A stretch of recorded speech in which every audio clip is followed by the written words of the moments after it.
Now, Euro. Briefly. Maastricht Treaty, 1992. I have an office at the University of Maastricht, and I used to, before I started going there, I had these visions that Maastricht's a very old European town. I had these visions that the Maastricht Treaty was going to be signed in some very elegant building with very nicely set out, but in actual fact it was set out in this exhibition centre, like a great tin shed. It wasn't very elegant at all, and the inelegance of the location suits the design of the overall system that emerged. So what they did was they had a convergence process initially, and this was a very harsh process. So the austerity really began in the second half of the 90s. And a lot of the advanced countries were really underperforming from the word go, even before this crisis began. They imposed fiscal rules called the Stability and Growth Pact.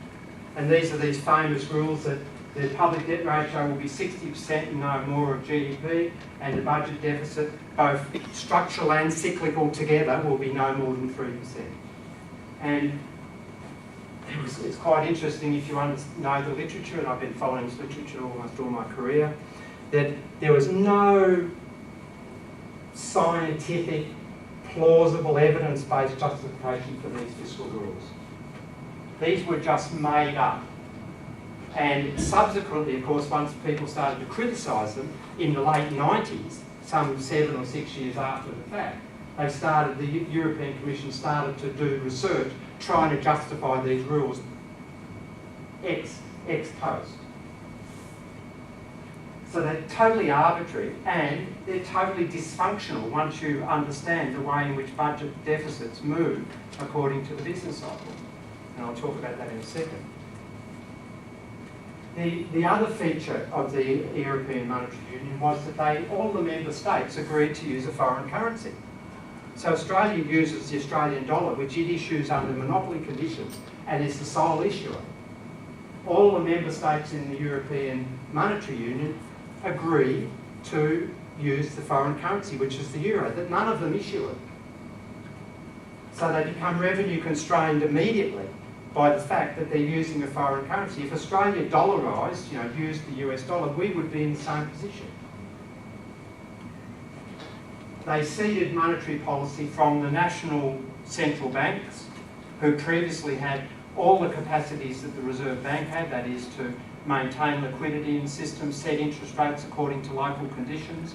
They ceded that to the European Central Bank, and they legally separated the central banks from governments.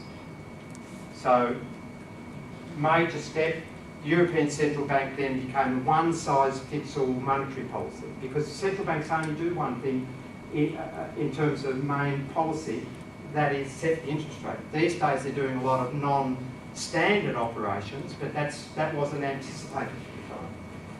They agreed to this Stability and Growth Pact, which I said stifled their capacity to defend their economies when there was a cyclical downturn. The subsequent research in the late 90s that justified the Stability and Growth Pact estimated likely output gaps, that is the sort of loss of spending below full capacity, spare capacity. They estimated these output gaps on average, which would occur in the worst case scenario, to be of a certain size. I haven't got the slide here, but it's quite illuminating. To be a certain size output gap across the zone, and in actual fact, this particular downturn that we're now in is, twice as big output gaps emerged. And so even their own calibrations, which justified the Stability and Growth Pact, were blown out of the water by the downturn.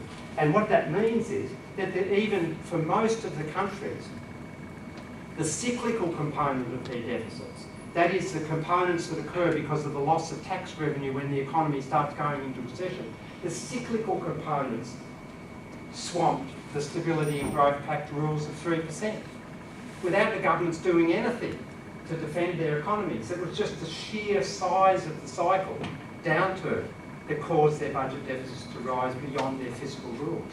And so the other thing that they did was each of them signed up to ditch their exchange rate flexibility. So they've all now got basically operate under an old fixed exchange rate regime, which means that any external balances, that is in terms of trade, have to be resolved ultimately by domestic deflation rather than exchange rate movements. Our exchange rate's going up and down all the time. If you think back over the last 10 or 12 years, my American friends used to call us the half-price country in the early 2000s when we were 48.6 or something, 49.4. And now we're 107. I haven't seen in the last 2 hours.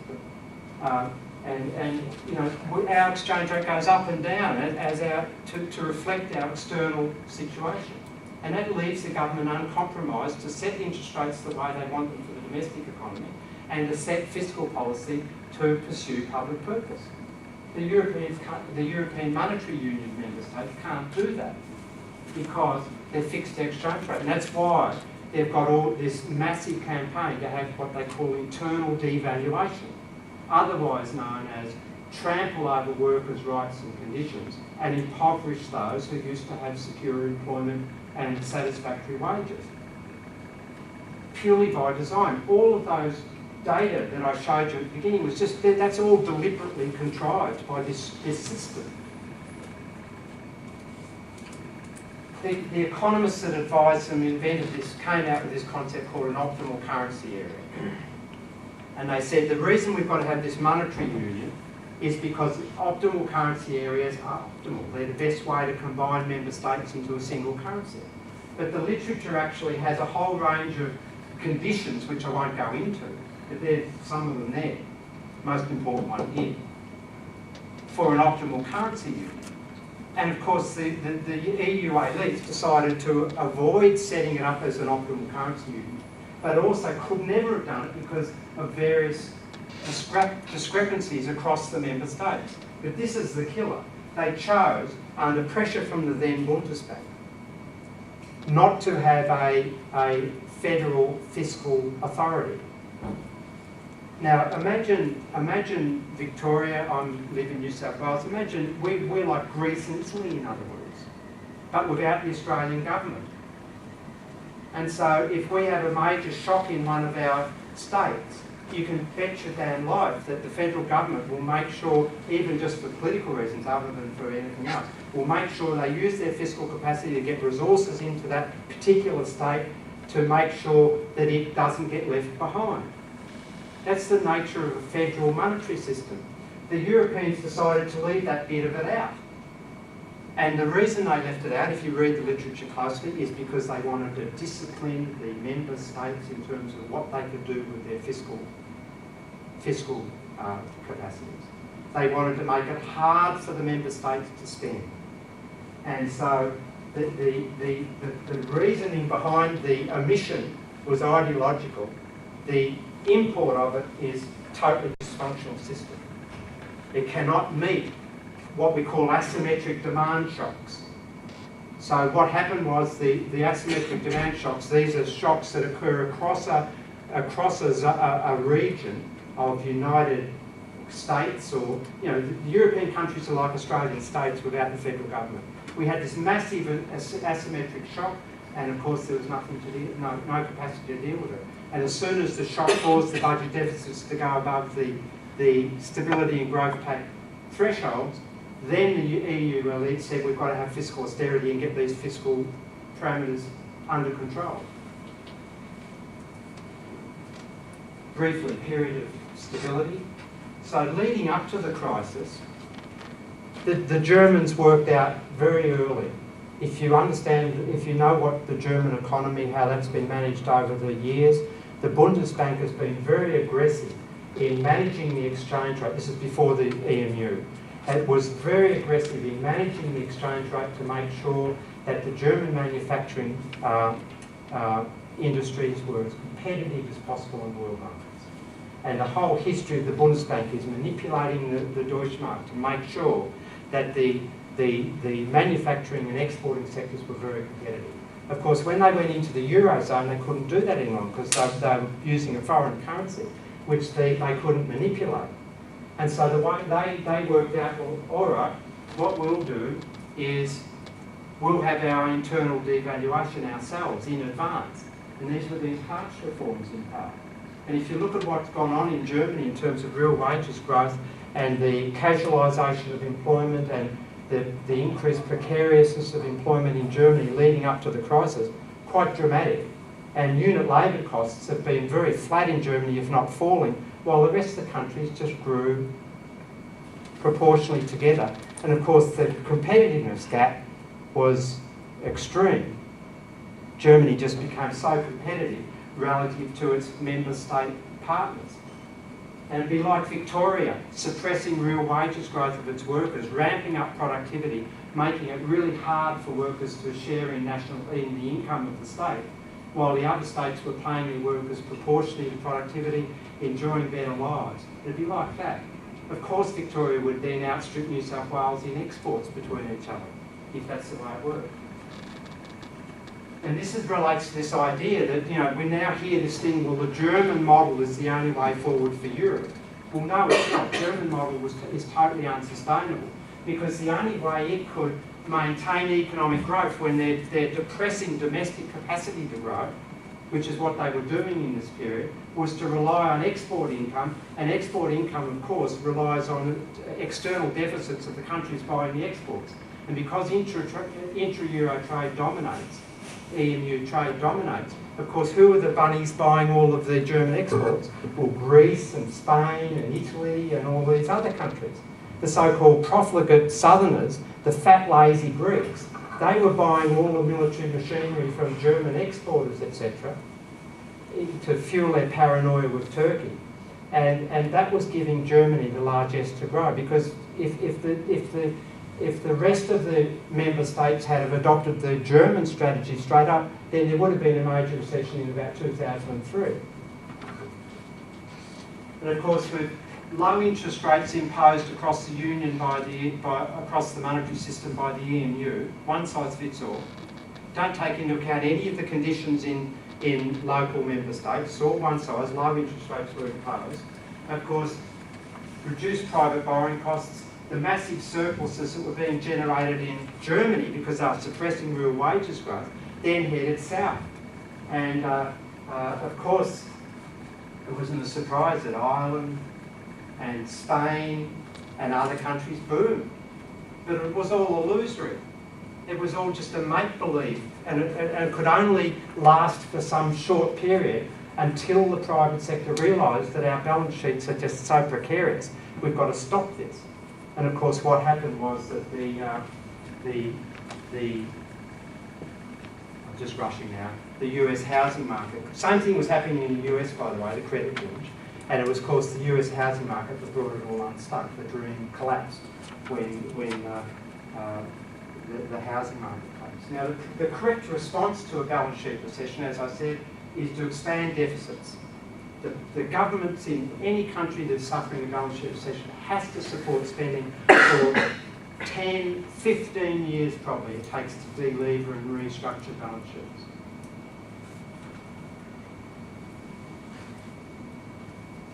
Now, what was the Troika? I love this thing, the Troika. You know, this is the IMF, EU, and the ECB. It's a very cosy little network. And without a federal capacity, by choice, by design, and it was an ideological choice, don't forget that, it wasn't a sort of a mission. They deliberately did it because they deliberately wanted to restrict the spending capacities of the member states. Without that, of course, the deficits rose because of the collapse of tax revenue, and some discretionary stimulus was introduced. Without that federal authority to step in and fix the member states most impeded by the collapse in private spending, what did the elites do? They imposed fiscal austerity. Now, you know, I'm a non-mainstream economist, but my mainstream colleagues will agree with me or me with them, whichever way you like to put it, that pro-cyclical fiscal policy is the most irresponsible way to conduct fiscal affairs. Pro-cyclical means that when the economy is growing strongly, you're pushing budget deficits up, and when the economy is tanking, you contract fiscal policy. That's the work. Discretionary fiscal policy should work against the cycle. So when the economy is growing strongly, you can ease off net government spending. And when the economy is slowing down, you can inject more net government spending to stabilise that total spending, the spending gap I talked about. And what the EU has done, this Troika, which includes the European Union, they've imposed pro-cyclical fiscal policy.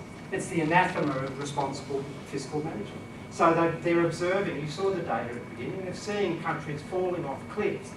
And the other day, Portugal had, their labour force data came out and unemployment rose again sharply. And the response of the European delegate in Portugal was, and of course that increasing unemployment, further loss of tax revenue, further undermining of their budget bottom line. The response of the delegate to Portugal was, well, you'll just have to cut harder, and and the way that if you've got more people on unemployment benefits, then you need to cut the rate of unemployment benefit. That was their response. That's their mentality, pro-cyclical mentality, totally irresponsible. And it's based upon this weird notion that emerges from my profession of Ricardian equivalence. And this is this idea, it's this weird idea that we are all not spending at the moment because we are scared that our taxes will rise sometime in the future if the governments are running budget deficits now. And so the solution is run budgets, move towards budget surpluses, and then we'll say, oh, well, our taxes in the future will be lower, and therefore we'll go spend like crazy. It's just totally anathema to the way psychology works. Households will not consume if they're threatened with unemployment and loss of pay, and they're also if their balance sheets are unsustainable. Business firms will not invest if they've currently got the capacity to meet aggregate demand. Why would they invest, particularly when they are very fearful of what's happening in the next 12 months? Everywhere where mainstream economists have predicted that Ricardian equivalence will work, it hasn't worked. The UK Prime Minister justified their austerity when he was elected. He even used words like Ricardian equivalence. They believe the stuff and then act on it, and then it fails, and they don't know why. Fiscal austerity, it's just a train to nowhere, to destruction, because what you get is that the more you try to cut, the more your revenue side collapses, and the worse the economy gets. The more you cut spending, the more your tax revenue collapses, and then you've got to cut some more. And I think and this is bad deficits are happening. And the fundamental, all of the evidence is pointing now. We've had 4 years of this. We've got a really good laboratory. We've seen it happen. Why is America growing and the European zone not growing? It's because America, the politicians are so incapable in America at the moment that they can't actually impose the austerity that they want to. Their Congress is so stuck. And it's lucky for the American economy, it's still growing.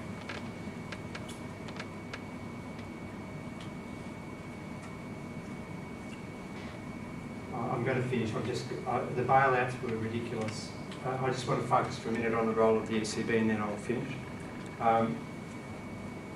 What's emerged is very interesting, and I'm not a political scientist, but I hope the political scientists here will have more to say about this sort of dilemma.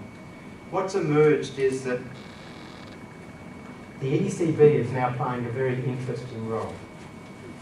And even the Bundesbank is starting to play an interesting role. It's sort of like, do as we say, not as we do. For example, week before last, the German bond tender failed, the 10-year bond tender failed. And the central bank, the Bundesbank, bought up about 39% of the total tender. And, do as they would never admit to doing that. They're buying them for operational reasons, which is just total nonsense. Now, the ECB's been doing the same thing. Because there's no fiscal function in the federal fiscal function, the ECB issues the currency in the European Union. And because there's no fiscal function, the ECB has sort of been playing an implicit fiscal function. They won't admit it, because to admit it would be to admit that they're violating the no bailouts rules of the Lisbon Treaty, which said you couldn't have any bailouts, which is a really ridiculous thing to say. And what the European Central Bank has been doing is, first of all, they've had this massive security markets program, which is effectively buying government debt on the secondary market, so not at the primary issue, but buying them up as soon as they're issued. So all of the banks know, well, we'll compete for the issue because we know that next day or that afternoon the European Central Bank will buy it off us.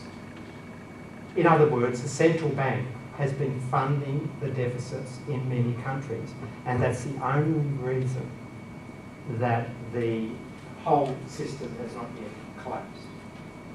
Now, the very fact that the ECB is doing that is an admission of the failure in the design of the system. There's also now a massive lending program being on, the long-term lending, virtually giving banks money for zero and then allowing them to buy government bonds at 2 or 3% yields to keep the system solvent. And the US Federal Reserve gave them a lot of money. So I'm going to finish now and say that in a fiat currency system, private bond markets don't matter. So all of this talk of our Treasurer saying we've got to get our budget back into surplus because we've got to satisfy the bond markets, that's an ideological statement with no economic fact. The central bank can play the bond markets out of the system any time it wants by just saying we'll buy a certain maturity segment, any amount of bonds at a certain fixed yield. That's the end of the story. The bond markets are allowed to influence yields. They don't do it as an intrinsic power in a fiat currency system. Whereas in the European system, the European monetary system, because all the member states are using a foreign currency, the bond markets then become dominant in conditioning what the governments can do and what they can't do, if the ECB lets them.